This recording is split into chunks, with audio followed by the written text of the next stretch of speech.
తలవంచినట్లయితే ప్రార్థిస్తున్నాం. పరిశుద్ధ ప్రేమ నమ్మకం సర్వశక్తుడు తండ్రి, పరిశుద్ధ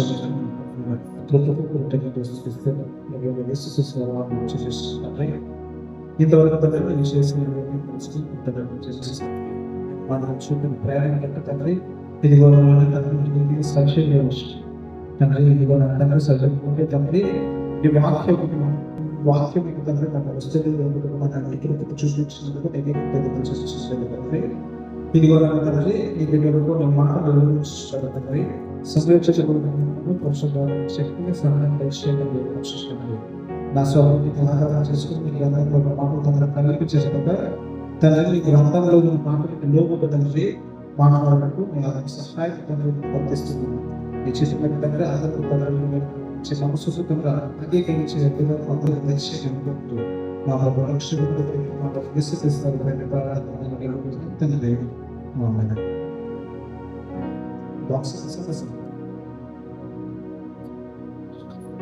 మన వేదిక భాషలో క్రేతీయులు అనే అంశంపై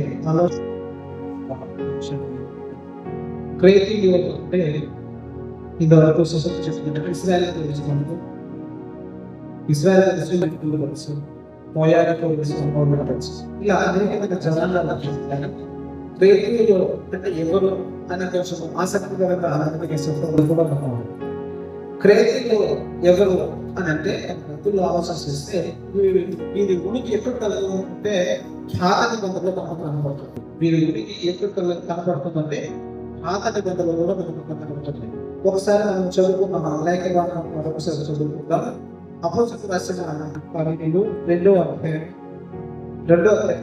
నుంచి లేక 10 నుంచి చదువుతాం.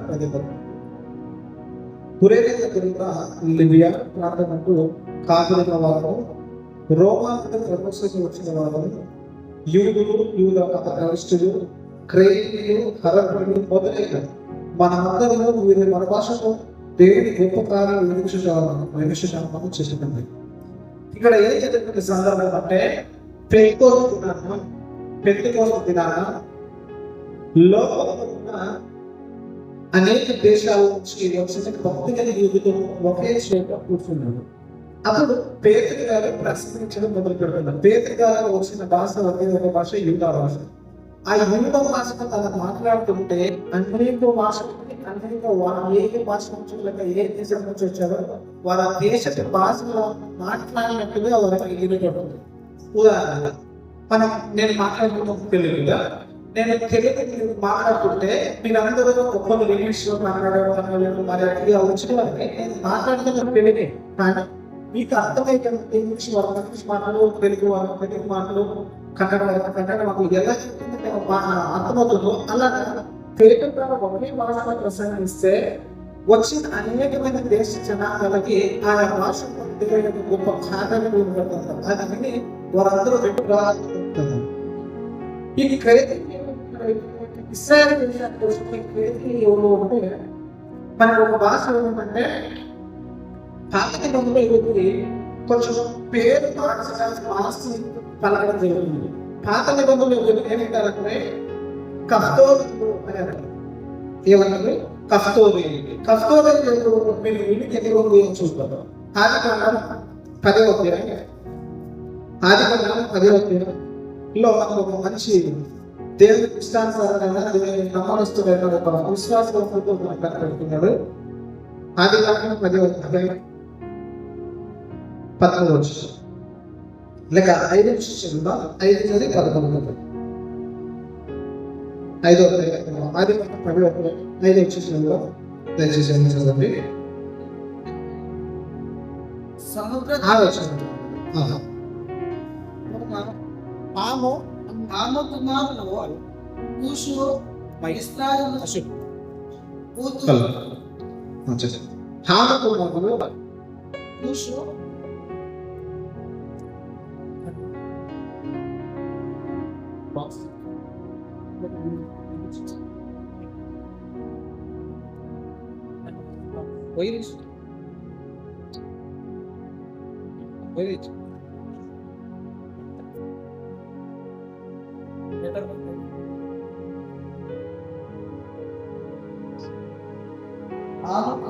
హామ కుమారులు కూషు మిశ్రాయిలు అని ఉన్నారు. ఎవరంటే ఈ హామ అంటే నోహ గారికి ముగ్గురు కుమారులు. ఎవరు షేము, హామ, లేకపోతే ముగ్గురు కుమారులు. హామ అనేటువంటి రెండో కుమారుడు. ఈ రెండో కుమారుడైన హామకు ఒకనొక సందర్భంలో నోహ శపిస్తాడు. ఎందుకు శపిస్తాడు అంటే ఒక చిన్న ఉదాహరణ. ఎందుకు శపిస్తాడు అంటే జల ప్రళయం అయిన తర్వాత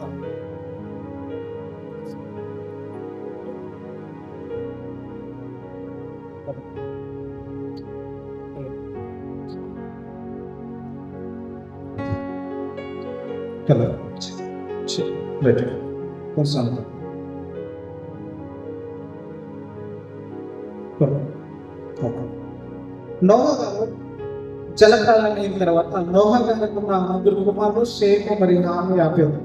ఈ షేము, హాము, యాపెతు అనే ఈ ముగ్గురు వ్యక్తులు జలప్రళయం అయిన తర్వాత తన తండ్రి చేత ఆస్వాదింపబడి లేక తన తండ్రితో పాటు జలప్రళయం బయటకు వచ్చిన తర్వాత నోహ గారు ఏం చేశారంటే ఒక ద్రాక్ష తోటను నాటుతాడు.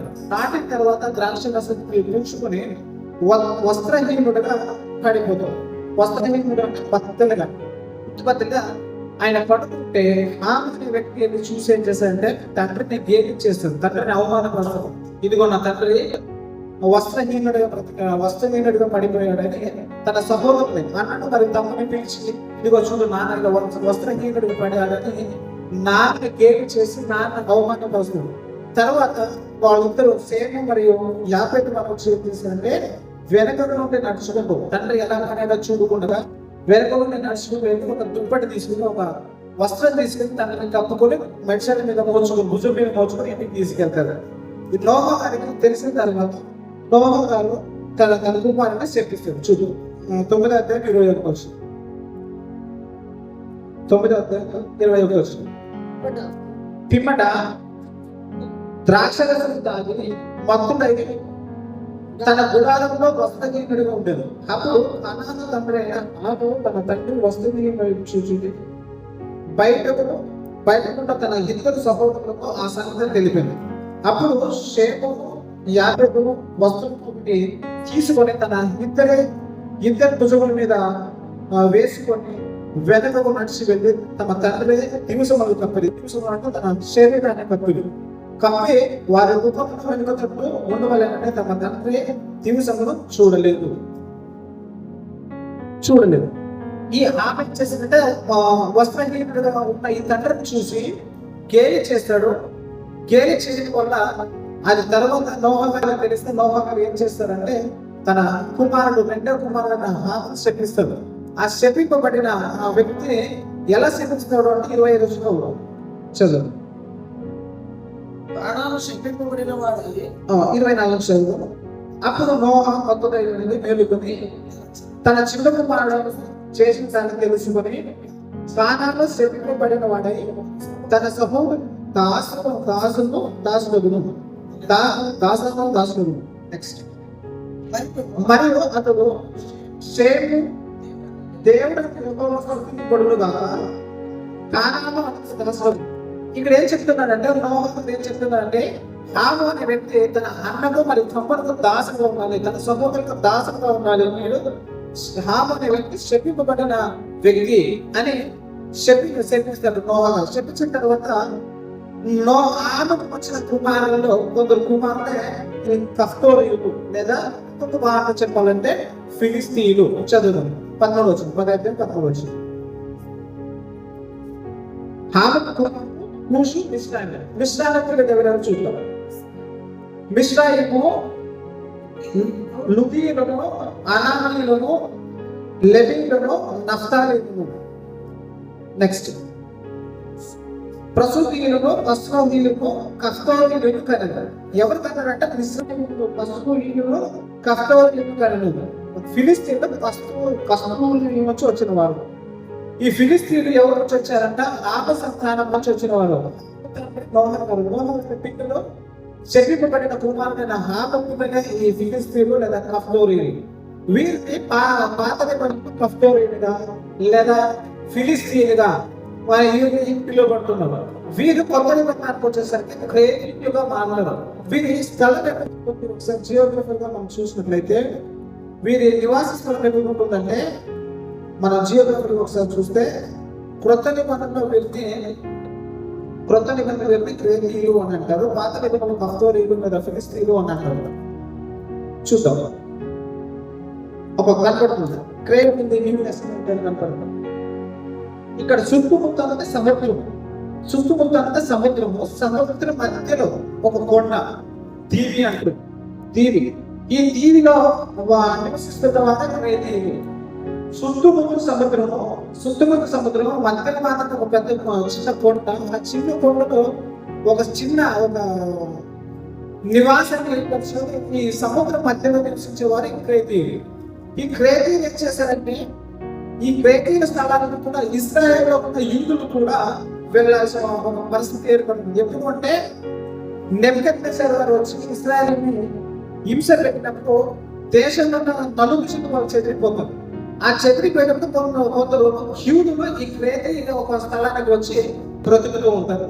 ఈ క్రేతీయులు చేసిన ఈ వ్యక్తులు ప్రతి సంవత్సరం వాళ్ళకి ఉన్న దేవుడు ఇచ్చిన 7 పండుగలకు ఇశ్రాయేలుకి కంపల్సరీ రావాల్సింది. ఈ కంపల్సరీ రావాల్సి వచ్చినప్పుడు ఈ క్రేతీయుల నుంచి కూడా భక్తుల యూదులు వచ్చారంట. చూద్దాం, అపోస్తలుల కార్యాలు 2వ అధ్యాయం. అపోస్తలుల కార్యాలు 2వ అధ్యాయం. అపోస్తలుల కార్యాలు 2వ అధ్యాయం చదువుదా. 5వ వచనం. అపోస్తలుల కార్యాలు 2వ అధ్యాయం. ఆ కాలంలో ఆకాశంలో నుండి ప్రతి జనములో నుండి వచ్చిన భక్తి గల యూదులు యేసులోపల కాపాడుకుంటుంది. ఎవరొచ్చారంట? ఆకాశం నుండి ప్రతి జన్మల్లో నుండి భక్తి గల యూదులు వచ్చారంట.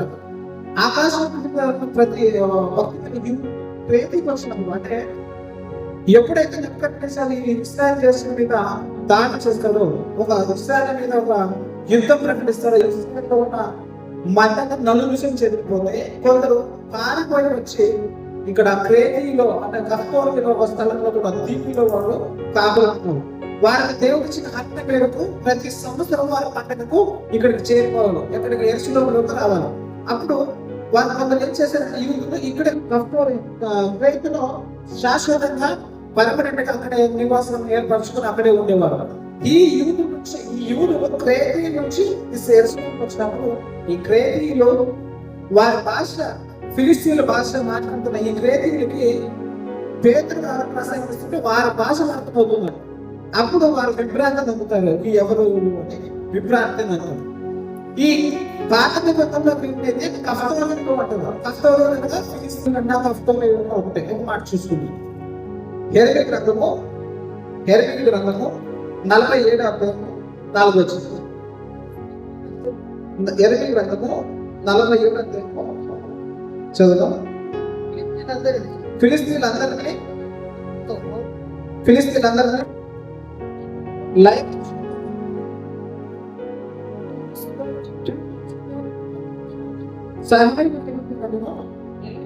నిలవకుండా అందరం నిర్ణయం చేయటములో దినం వచ్చున్నది. యెహోవా కఫ్తోరు దీపశ్రేష్ఠులైన ఇశ్రాయేలును నాశనం చేసింది. ఎవరు చేశారంట? కఫ్తోరులు. కఫ్తోరు దీపశ్రేష్ఠులైన ఫిలిస్తీన్లు. అసలు దీపశేషులు ఒక దీపంలో మీరు బ్రతుకుతున్న వాళ్ళు, చుట్టుముట్టున్న సముద్రం మధ్యలో ఉన్న భూభాగంలో మీరు ఒక ద్వీపంలో బ్రతుకుతున్న వారు ఫిలిస్తీన్లు లేదా కఫ్తోరీయులు. ఈ కఫ్తోరులో శపింపబడిన వ్యక్తులు, ఈ శపింపబడిన వ్యక్తుల్లో దావీదు గారు శపింపబడిన వ్యక్తిని కాబట్టి దావీదు గారు ఒక మాట అంటున్నారు. ఫిలిస్తీన్లు గొలియాతు సందర్భం తెలిసినది. సున్నతి లేని ఫిలిస్తీన్లో దేవుడి సైనికుల చూద్దాం ఒక మాట. మొదటి సామెతల గ్రంథము 15వ అధ్యాయం 25వ వచనం చూద్దాం. 25 చదువుదాం. దావీదు దేవుని సైనికులు జీవం వల్ల దేవుని సైనికులను తిరస్కరించుటకు దావీదుంటున్నాడంటే జీవముల దేవుని సైనికులను తిరస్కరించుటకు ఈ సున్నత ఎంతటి వాడు వారి చక్రీశ్వర నుండి ఈ నిందన తొలగిందన్నాడు. అంటే అభిప్రాయం ఏంటంటే సున్నతి లేని వారు, శపింపబడిన వ్యక్తులు, దేవుని చేత ఆశీర్వదింపబడిన ఇశ్రాయేలు మీద ఎంతటి వారు అంటే మళ్ళీ ఒకసారి చూద్దాం. దానికి జీవముల దేవుని సైన్యములతో తిరస్కరించి ఈ సున్నతి లేని ఎంతటి వాడు అంటే ఫిలిస్తీన్లు సున్నతి లేని వాడు, దేవుని పైన లేని వాడు, దేవుని ద్వారా శపింపబడిన ఆ వ్యక్తులు దేవుని తిరస్కరించడం ఎలా అని దావీదు గారు ఒక పౌరుషంతో మాట్లాడుతున్నారు. ఈ ఫిలిస్తీన్లు లేదా క్రేతి శపింపబడిన ఈ వ్యక్తుల్లో భక్తుల యువకులు కూడా చేరుపడ్డారు. ఆ భక్తుల యువకులు చేరుపడిన తర్వాత క్రేతీలను నివసిస్తుంటే ఆ క్రేతీలో ఉన్నప్పుడు క్రేతీ నుంచి యెరూషలేముకి వచ్చారు. యెరూషలేముకి వచ్చినప్పుడు యెరూషలేములో ప్రసంగిస్తున్నారు. ఈ ప్రసంగాన్ని వాళ్ళ భక్తుల యువకులు విని వారి విభ్రాంతం ఏంటి ఆలోచనలు పడ్డారు. నిజమా దేవుడు అనుమతించిన లోకానికి వచ్చాడా, ఆయన రక్షణ పొందుతున్నారా అనే కొందరు నాకు తెలుసేమో. ఆ 3 వేల మందిలో వాళ్ళు ఒక్కరి తెలియనంత ప్రేతలు కూడా ఉంటారు కదా. ఒకసారి మళ్ళీ చదువుతాం. 2వ అధ్యాయం అపోస్తలుల కార్యం 2వ అధ్యాయం. అపోస్తలుల కార్యం 2వ అధ్యాయం 5వ వచనం చదువుతాం. ఆ కాలమున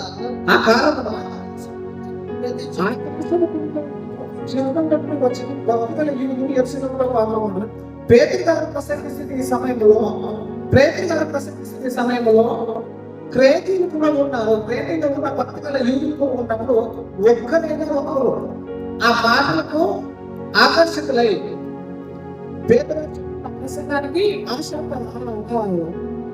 ఏమన్నారు ఆకర్షితులై దేవుని వాక్యానికి లోబడి దేవుని యేసు ప్రభువుని సంరక్షణగా అంగీకరించుకొని తర్వాత వారి దేశానికి తిరిగి ప్రయాణం చేసి అక్కడ శాశ్వతంగా నివసిస్తుంటారు. అప్పుడు కొన్ని సంవత్సరాల తర్వాత ఈ క్రేతీయుల పౌలు గారికి సమాచారం తెలుస్తుంది. పౌలు గారు ప్రయాణించిన 3 ప్రయాణాలు ఉంటాయి. మొదటి ప్రయాణము, 2వ ప్రయాణము, 3వ ప్రయాణం. ఈ 3 ప్రయాణాల తర్వాత పౌలు గారికి ఒక కారణం జారీ అవుతుంది. ఏంటంటే రోమ్కి వెళ్ళిన తర్వాత ఏంటి అర్థం చేయాలి. రోమ్కి వెళ్ళిన తర్వాత పౌలు గారిని చంపేయడం రోమ్ అధికారి ద్వారా ఒక ఆజ్ఞ వస్తుంది. అప్పుడు ఏమవుతుంది చూద్దాం. ఇక్కడ గ్రీన్ కదా, పౌలు గారు తన జీవితంలో సువార్త ప్రయాణం 3 చేస్తారు. మొదటి ప్రయాణం, 2వ ప్రయాణం, 3వ ప్రయాణం. ఈ గ్రీన్ కలర్ కనుకుంటున్నది 3వ ప్రయాణం. ఈ 3వ ప్రయాణం ముగించుకున్న తర్వాత ఆయన బందీ అయిన తర్వాత రోమానికి బందీగా తీసుకెళ్ళాలి. ఈ తీసుకెళ్లి రోమాకి అప్పగించాలి. రోమాకి అప్పగిస్తే ఈయనను శిరఛేదం చేస్తారు, చంపేస్తారు. పౌలు గారిని చంపేసినప్పుడు ఈయన ఎక్కడి నుంచి పట్టుబడతాడంటే యెరూషలేములో పట్టుబడతాడు. యెరూషలేము నుంచి ఇప్పుడు ఎక్కడికి వెళ్ళాలి? ఇక్కడ పైన రోమకి ఇక్కడ నుంచి అక్కడ ప్రయాణించాలంటే అప్పుడు ఏ వాహనం లేదు కాబట్టి సముద్రంలో వాళ్ళు ప్రయాణించారు. ఆ సముద్రంలో ప్రయాణిస్తూ అందరికంటే ఆ బండిలో ఉన్న పౌలు ఆలోచిస్తుంటే సువార్త పరిచయం చేసుకుంటూ వెళ్తున్నాడు. మొదటి ప్రయాణం అయిపోయింది, 2వ ప్రయాణం అయిపోయింది, 3వ ప్రయాణం అయిపోయింది. ఇప్పుడు ఖైదీగా ఉన్నాడు. ఖైదీగా ఉన్న ఈ పౌలు గారు ఏం చేస్తుందంటే యెరూషలేము రోమకు వెళ్ళాలి. యెరూషలేము రోమకు సైనిక ద్వారా బండిని తీసుకెళ్తున్నప్పుడు ఎంత సందర్భంలో ఇక్కడ సమయం పడుతుంది, ఇక్కడ అవకాశం ఉంటే సువార్త ప్రకటించేవాడు. సువార్త ప్రకటిస్తే ఎక్కడ వస్తుందంటే చూడండి, యెరూషలేము నుంచి సీదోను వస్తాడు. సీదోను నుంచి ఇక్కడ ప్రయాణం వెళ్తారు. ఇటు చూడండి, కిందకు వెళ్తాడు. వెళ్ళిన తర్వాత ఇక్కడ క్రేతికి వస్తాడు. క్రేతికి వచ్చిన తర్వాత వాడికి ఓడ మొదలైపోతుంది. ఓడ మొదలైతే అక్కడ మనకు చెప్తారు, లేదు ప్రయాణం బాగలేదు, వర్షం విపరీతంగా ఉంది, గాలి ఎక్కువ ఉంది, మనం ఇంకా ప్రయాణించడం మంచిది కాదని సైనికులు చెప్తే కూడా వారు ఆ మాట నిరాకరిస్తారు. ఓడ వారి మాట నిరాకరిస్తే ఓడ పత్తనే పరిస్థితి ఉంటుంది. ఓడ పత్తనే పరిస్థితి ఉంటే అప్పుడు ఈ క్రేతిని వాళ్ళు కొంతవరకు విషయాన్ని తీసుకుంటారు. విశ్రాంతి తీసుకున్నప్పుడు అక్కడికి వెళ్ళి పౌలు క్రేతు వాక్యం చెప్తాడు. వాక్యం చెప్పిన తర్వాత వాక్యం చెప్పి అక్కడి నుంచి వెళ్ళిపోతుంది. వెళ్ళి ఆయన ఎక్కడికి దర్శిందంటే రోమాకి వెళ్తాడు. రోమాకి వెళ్ళిన తర్వాత వెళ్తూ పత్రిక రాశాడు ఆయన. రోమాకి వెళ్తున్నప్పుడు పౌలు ఈ క్రేతు నుంచి ప్రయాణం చేసుకుంటూ క్రేతు నుంచి సువార్త చెప్పుకుని తర్వాత చివరికి తన జీవితంలో చివరికి ఒక పత్రిక రాశాడు. ఆ పత్రిక తీతు గారికి రాసిన ఒక పత్రిక. ఆ తీతు గారికి రాసిన పత్రికలో ఆ క్రేతులో భక్తులు ఎదుర్కొన్నారు. అప్పుడప్పుడే ప్రభు నమ్ముకున్న వ్యక్తులు ఉన్నారు. వ్యక్తులు ఉంటే కొంతవరకు ఆ క్రేతులో సంఘ పెద్దలు లేరు, ఒక పద్ధతి లేదు అని చెప్పి ఒక సంఘ పెద్దలుగా నియమించు అని తీతు గారికి పంపిస్తుంది. చూద్దాం. తీతు గారు రాసిన పత్రిక 5వ అధ్యాయం. తీతు గారు రాసిన పత్రిక 1వ అధ్యాయం 5 వచ్చింది. నేను నీకు ఆజ్ఞాపించిన ప్రకారము నీవు ప్రతి పట్టణం నుండి పెద్దగా చెప్పింది. ప్రతి పట్టణంలో పెద్దను నియమించు నిమిత్తమే నేను క్రేతులను నిలిచివచ్చింది అంటున్నాను. ఇక్కడ తీతు గారిని పోతున్నప్పుడు క్రేతును తీతును వదిలేసేస్తున్నాడు. ఇక్కడ సంఘం పెద్దలు నియమించు, ఇక్కడ సంఘం పెద్దలు నియమించు. ఇక్కడ ఒక పద్ధతి లేదు, నమ్ముకుంటారు, ఒక పద్ధతి లేదు. ప్రతి పట్టణంలో మనము వెళ్తున్న ప్రతి పట్టణంలో ఆయా పట్టణంలో సంఘస్థులకి సంఘ పెద్దలు నియమించాలి. ఆ సంఘ పెద్దలు ఆ సంఘాన్ని ఒక క్రమంలో నడుచుకుంటూ వెళ్ళాలి. నేను ప్రతి చోటుకి ఏం చేశాను, నియమించాను. నీవు క్రేతుల్లో ఉండి అక్కడ సంఘ పెద్దలుగా నియమించని చెబుతూ సంఘ పెద్దలకి ఏమి ఉండాలి, ఏమి లక్షణాలు ఉండాలని వివరిస్తున్నాను. వివరించిన తర్వాత క్రేతీయులు ఎలాంటి వారి స్వభావం ఎలాంటి వారు అంటే కొంతవరకు కొందరు ప్రవక్తలు లేదా కొందరు విశ్వాసాలు పౌలు గారికి ఇన్ఫర్మేషన్ ఇస్తారు. వారు ఎలాంటి స్వభావం కలిగిన వారు అని చెప్తూ కొందరు పౌలు గారికి ఇన్ఫర్మేషన్ ఇస్తారు. చూస్తాం. ఎక్కడ వచ్చి 11వ వచనం. 11 నుంచి తీతు గారు రాసిన పత్రిక 11వ అధ్యాయం. అట్టి వారు ఎన్ని వచ్చిన చదువుతున్నాం? 14వ వచనం.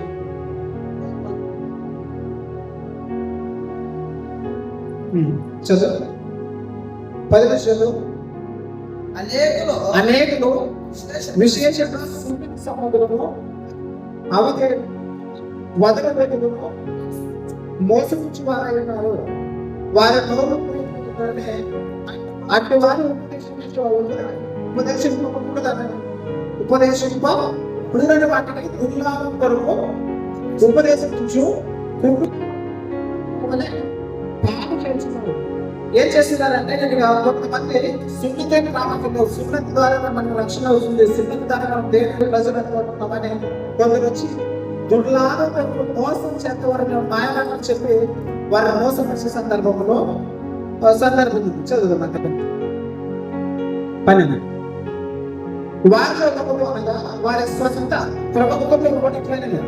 క్రేతీయులు ఎల్లప్పుడూ అకర్మికులను, దుష్టకులను, స్వయంపరులపై తిరిగి బోధులై ఉన్నారు. క్రేతీయులు ఎలా ఉన్నారంట? ఎల్లప్పుడూ చేసుకుంటున్నారు. క్రేతీయులు ఎల్లప్పుడూ అబద్ధాలాడే వారే, దృష్టములై ఉన్నారు, స్వయంపరులై ఉన్నారు, తిరిగి బోధులై ఉన్నారు. ఈ సాక్ష్యం నిజమే అని పౌలు గారు అంటున్నారు. క్రేతీయులు ఏం చేసేవారంటే వారి స్వభావం ఏంటంటే అంటే ఎప్పుడు అబద్ధాలు చెప్తున్నారు. ఎప్పుడు అబద్ధాలు చెప్తారు. ఒక మంచి మృదుమైన మనసు లేదు, ఒకరి పట్ల జాలి లేదు, ఒకరి పట్ల కరుణ లేదు, ఎప్పుడు కఠినంగా వ్యవహారం చేయగల ఒక తీరు లేదు. ఎప్పుడు అబద్ధాలు చెప్పేది, ఎప్పుడు ఒక కీడుగా సహించేది, లేక ఒక ఏం చేస్తారు ఎప్పుడు సోమరులు, ఏ పని చేయకుండా సోమరులే ఉంటారు. ఎప్పుడు తిండికి ఆధారపడే వారు ఉంటారు. అబద్ధాలు చెప్తారు, ప్రవర్తిస్తారు, సోమరులు ఉంటారు, తిండి మొదలు ఉంటారు. వీటికి దేవుని నమ్ముకున్నామని చెప్పుకుంటున్నాడు తప్ప వీరికి దైవ నక్షత్రం దేవుని చెప్తున్న ఆత్మకి ఏమి మద్దతు కనపడలేదు. కాబట్టి నీవు ఈ విషయంలో చాలా కఠినంగా ఆజ్ఞ చేయి. అని చెప్తున్నారు. చదువు ఉంటుంది. సాక్ష్యం నిజమే. ఈ సాక్ష్యం నిజమే. ఈ కల్పనలు సత్యం కంటే తెలియదు. మనసులను పట్టణం విశ్వాస విషయంలో స్వస్థులదు నిమిత్తం వారిని కఠినంగా తగ్గింపు అని కీర్తి గారికి పౌలు గారు హెచ్చరిస్తున్నారు. వారు క్రియేటివ్ విషయంలో కఠినంగా ప్రవర్తించు. వారు ఎల్లప్పుడు అబద్ధాలు ఆడుతున్నారు, ఎల్లప్పుడు మోసాలు చేస్తున్నారు, ఎల్లప్పుడు శోభను తిండి బోధలుగా ఉంటున్నారు అని చెప్తున్నాను. క్రియేటివ్ స్వభావం నేటి క్రైస్తవులు కూడా కనబడుతుంది. క్రియేటివ్ స్వభావం నేటి క్రైస్తవులు కూడా కనబడుతుంది. అబద్ధాలు ఆడతామన్న భయం లేదు. అబద్ధాలు ఆడత ద్రోహం భయం లేదు. ప్రపంచ క్రైస్తవులందరూ అబద్ధాలు అంత త్వరగా అవకాశం. క్రియేటివ్ స్వభావం క్రైస్తవులు కూడా చేరుకుంటుంది. కొంత మన క్రైస్తవులు కూడా క్రూరంగా ఉంటున్నారు. ఒకరి పట్ల చాలా లేదు, ఒకరి పట్ల కర్మ లేదు, ఒకరు ప్రేమించాలన్న స్వభావం లేదు. క్రూరంగా వ్యవహరిస్తున్నారు. కొందరు సోమారులుగా ఉంటున్నారు.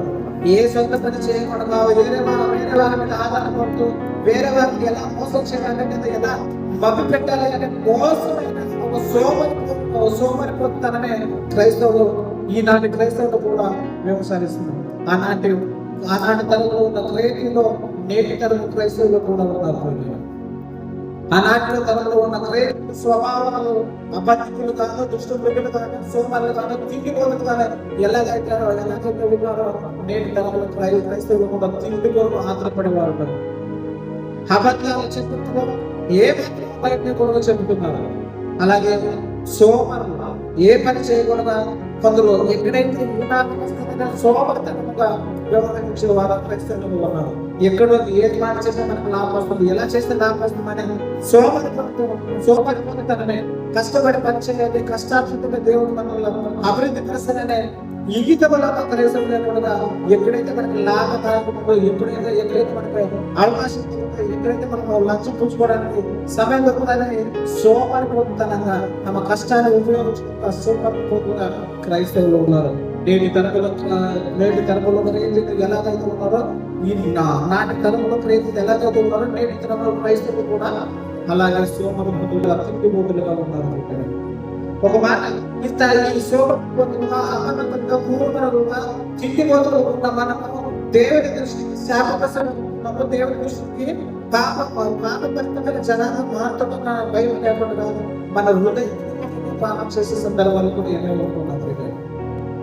అలాంటి ఉండకూడదనే కఠినంగా గర్తింపు అని చీలు గర్తి పత్రిక రాస్తే హెచ్చరిస్తున్నాం. కఠినంగా గర్తించు.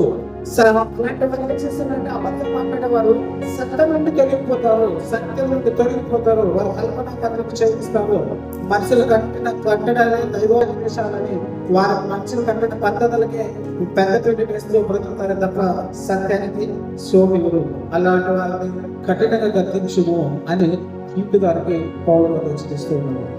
ఈ తరుణంలో పాపం చేస్తున్న ఈ తరుణంలో క్రైస్తవులు చెప్పుకున్న వారు వారు ఆత్మఫలం లేక మనం నమ్ముకున్న దేవునికి అవమానాన్ని బ్రతుకుతున్న మన భయం దేవుని ఇంకా అవమాన పరిస్థితి ఉన్నాం. మన క్రియల ద్వారా, మన భావం ద్వారా, మన మాటల ద్వారా, మన ప్రవర్తన ద్వారా దేవునికి ఆయాసకరంగా మారుతున్నాము తప్ప క్రైస్తవులు దేవునికి క్రైస్తవ పట్ల నుంచి ఏదైనా మేలుకరంగా బ్రతుకుతున్నామో లేదో మనల్ని మనం ఆత్మవర్షం చేసుకోవాలి. పేరు క్రైస్తవులు చెప్పుకుంటున్నాము. మన క్రియల ద్వారా, మన ప్రవర్తన ద్వారా, మన మాటల ద్వారా, మన నడవడిక ద్వారా దేవుని మెప్పు పొందుతున్నామా లేదా మనుషులు మెప్పే పొందే దేవుని అవమానపరుస్తున్నామా? ఒకసారి మనల్ని పరిశోధించు. ఒక మాట చూసుకుంటాం. కీర్తన గ్రంథం దావీదు గారు ఏమంటున్నారో చదువుకుంటాం. కీర్తన గ్రంథం 19వ అధ్యాయం, కీర్తన గ్రంథం 19 అధ్యాయం 12 చదువు. కీర్తన గ్రంథం దావీదు రాసిన కీర్తన 19:12. తన పొరపాటును కనపెట్టి నేను రహస్యంగా చేసిన తప్పులను క్షమించు, నన్ను నిర్దేశించుము. ఏమంటున్నాడంటే దావీదు ఏమంటున్నాడా? తన పొరపాటు కనుగొనాలి. తన పొరపాటు కనుగొన్నవాడు ఉన్నాడు.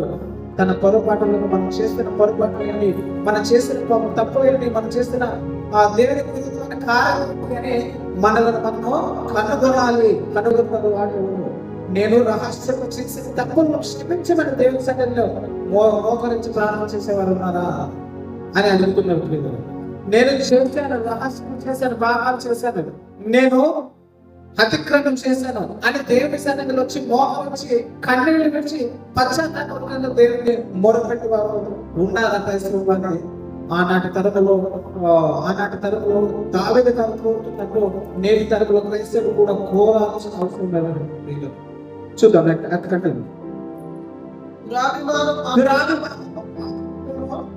పడకుండా నీ సేవ ఆపము, వాటిని నన్ను ఏలనీయము. దురాభిమానం ఉంటే పాపం మనసులో వస్తుంది.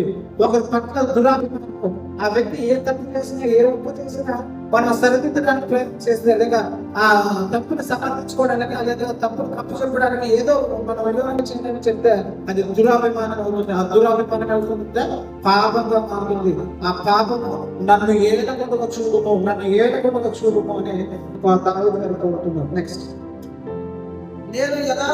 అప్పుడు నేను యథార్థవంతుడను, అధిక ద్రోహం చేయకుండా వీరన్నిటిని చేసినట్లయితే ఏమవుతున్నామంట, ఇప్పుడు మనం పాపంలో రహస్యంగా చేసిన పొరపాటును కనుగొని మనం దేవుని సన్నిధిలో రహస్యాలను ఒప్పుకుని క్షమించేవారు బ్రతిమాలే దేవుడు మనల్ని నిర్దోషించుతాడు. దురాభిమానం మనల్ని హేళకుండగా దేవుడు కాపాడుతున్న దేవుడు మనం బ్రతిమలాడుకుంటే మనల్ని యథార్థవంతులుగా చేశాడు. దేవుడు మనల్ని యథార్థవంతంగా చేస్తే, ద్రోహం చేస్తే మనం ఏమవుతున్నాం కదా, దేవుని దృష్టిలో నిందారహితం అవుతున్నాము. అట్టి వారు క్రైస్తవులు కావాలని ప్రభువు కోరుతున్నాడు. ఒకరు నిందారహితంగా ఉండాలని ప్రభువు కోరుతున్నాడు. పాపం లేని వారికి ఉండాలని కోరుతున్నాము. మన స్వశక్తితో స్వనీతితో మనము నిందారహితంగా ఉండలేము. ప్రభు యేసుక్రీస్తు వారి ప్రాణత్యాగాన్ని గౌరవించి ఆయన పాదసన్నిధిలో మనం చేరి తండ్రికి క్షమించు, మనం అతిక్రమం చేశాను, పాపం చేశాను, నేను నీ నామానికి ఆయాసకరమైన క్రియలు చేశాను, నీ నామాన్ని భంగపరిచి ప్రాణం చేశాను, నీ నామానికి అపకీర్తి తెచ్చే పనులు చేశాను, నా నీతి ఏమీ లేదు, పాపమే చేశానని ప్రభు సన్నిధిలో ఎప్పుడైతే తండ్రి సన్నిధిలో మనం వచ్చి ఒప్పుకుంటామో ప్రభు రక్తం మనల్ని ఎల్లకాలంలో రక్షించడానికి కాచుకుని ఉంటుంది.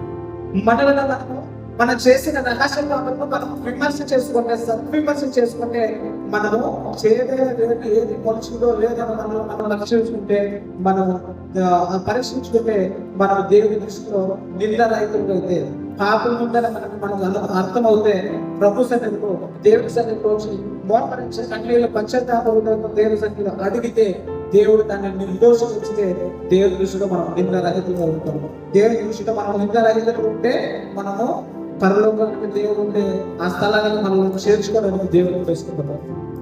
క్రైస్తవులు చెప్పుకుంటున్న మనము నిందారహితులు ఉండమని మన మనిషిని అందరి కొరకు, మనిషిని పాపం కొరకు, మనిషిని అతిక్రమం కొరకు యేసు ప్రభు లోకానికి వచ్చి తన పరిశుద్ధమైన శ్రేష్టమైన రక్తము నీ